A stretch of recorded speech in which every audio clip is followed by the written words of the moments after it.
Hello, my name is Jill Robinson. I'm a social worker at St. Joseph's Healthcare London. I specifically work with patients who have sustained a brain injury or concussion. Welcome to the session on mindfulness, where you will hear how mindfulness can play a part in your recovery from a brain injury. In this session, we will cover what mindfulness is, how mindfulness can be a tool in your recovery, what mindfulness exercise looks like, how mindfulness can be used in your daily activities. This picture gives a good illustration of mindfulness. On the left, the person's mind is full of things to do, places to be, people to call, and so on. They are not in a restful state since their mind is full of thoughts and tasks that are being processed and requiring energy to do so. On the right, the dog is walking in mindfulness. He is simply observing what's around him in his physical surroundings and is focused in the present moment. He's not passing judgment on what he sees, is not trying to multitask, and as a result, his mind is in a much more restful state. Being in his state encourages you to have different thoughts or emotional responses. Mindfulness is about paying attention to how you're feeling, what you're thinking, what is happening in the moment, and not passing judgment. It's something I really didn't even know what it was before, mindfulness.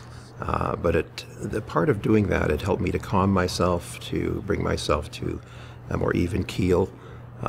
Whenever I could feel the stress happening, or I could feel the headaches getting worse or the dizziness getting worse, I would encourage myself to slow down a little bit and think about a calming influence. In order to address some of the myths about mindfulness, it's important to understand what it is and what it is not. Mindfulness is tuning into your current physical, emotional, and mental state. Recognizing what's going on in the present, learning how to approach and re-examine things you may find difficult.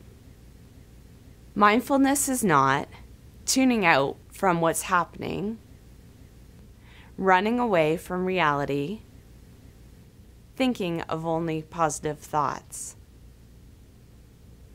Practicing mindfulness has been linked to positive health outcomes and personal benefits. From my own experience, I've seen people with brain injuries use mindfulness practices to decrease headaches, reduce anxiety, sleep better, manage stress, boost energy levels, take breaks in the day. A lot of the dizziness and the headaches would come in. I'd forget everything, my forgetfulness, my memory loss, a lot of those things. And I found when I was getting very stressed, I could feel the headaches getting stronger, getting worse.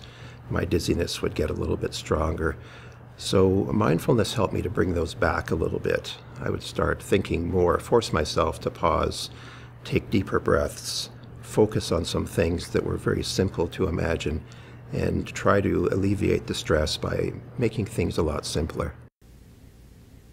With a brain injury, you may find it difficult to focus and keep your attention. This may lead to feeling overwhelmed, frustrated, and disappointed in how life is going. Practicing mindfulness can help you develop skills to manage your thoughts and feelings.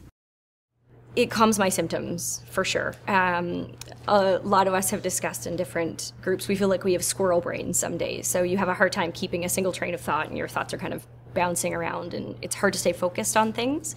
And if I'm feeling like that after 20 minutes of mindfulness, I can kind of collect my thoughts and be back focused and present in the moment to take care of what I have to, and it definitely diminishes my headaches. And I would say the mindfulness piece has also helped me with acceptance. There's a lot of acceptance that comes with brain injury, and realizing the things that you are grateful for and helping to focus on those.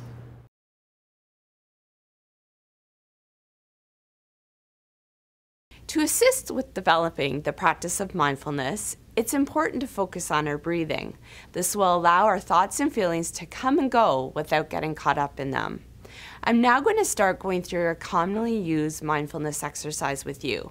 It's a simple breathing exercise called the 4-7-8 breathing technique that many people find helpful to use when they're feeling anxious or when they're trying to rest or fall asleep. I've asked some people to join in, and I'll invite you to follow along with us. So thanks for coming today. I thought we would learn an exercise on mindfulness. It's a simple exercise. You can do it anywhere. It's great for doing during transitions during your day, and it's really focused on breathing. So what I want you to do is sit really comfortably in your chair, but have your spine reasonably straight and both feet on the ground. And if you feel safe to do so, I encourage you to close your eyes.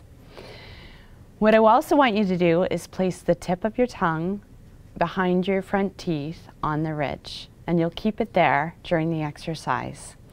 How the exercise works is it's called the 4-7-8 breath. We're going to inhale for the count of 4, we're going to hold for the count of 7, and we're going to exhale for the count of 8. The inhale is quiet, but the exhale is more audible. I'll count for the first exercise, the first time we go through the exercise, but then I encourage you to practice this exercise 3 more times after on your own count. Okay? So when you're ready, I'll get you to close your eyes and just start to notice your breath. Notice your inhale and notice your exhale. When you're ready, we're going to inhale for 1, 2, 3, 4.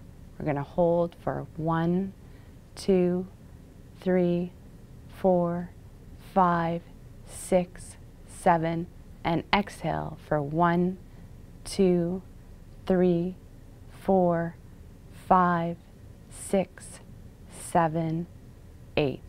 I'm going to invite you to do 3 more breaths with that pattern. This is just one example of a mindfulness activity. We have also created a number of other mindfulness exercises that you can follow along with by simply clicking on the link provided on our website. Since most mindfulness exercises are simple and short, they can be used anywhere and are especially helpful during times of transition or when you need to rest your brain to prepare for your next activity. One of the things I found very helpful as well is I call it turning off my brain. But if I'm in a doctor's office and I have a long wait, or if I'm somewhere I need to be, I just close my eyes right where I'm at, keep my head up. I don't make a scene. I don't lie down on the chairs. I just close my eyes. Sometimes I doze off. Sometimes I just I settle my brain down, and it gives me the energy and the endurance to be able to get through the next event before me. Practicing mindfulness is great to include in your daily routine, and it ties into how you pace and plan your activities and rest. Taking 10 minutes to intentionally be mindful is an effective way to take a pause to rest and reset your brain. Mindfulness was helpful for me because it kept me in check. I wanted to go fast. I wanted to do more. I wanted to push myself beyond what was really good for me or what was helpful. And what impaired my recovery was bad for everybody. It was bad for my family, it was bad for my employer, it was bad for me, obviously. So mindfulness really helped me check in with myself on how was I feeling. Now that you have a better sense of what mindfulness is and how it can be beneficial, the next step is to incorporate being mindful consistently into your daily activities so that you can feel more relaxed and focused on one task instead of multitasking. An example would be when you're going for a walk or eating a meal. Mindfulness is also a very useful strategy to assist with pacing and planning your daily activities and rest. At the same time, you'll be training your brain and developing new neural pathways to assist with your recovery. We have now come to the end of this video session. With daily consistent practice, mindfulness can be a beneficial tool for you to manage your symptoms in your recovery from a brain injury.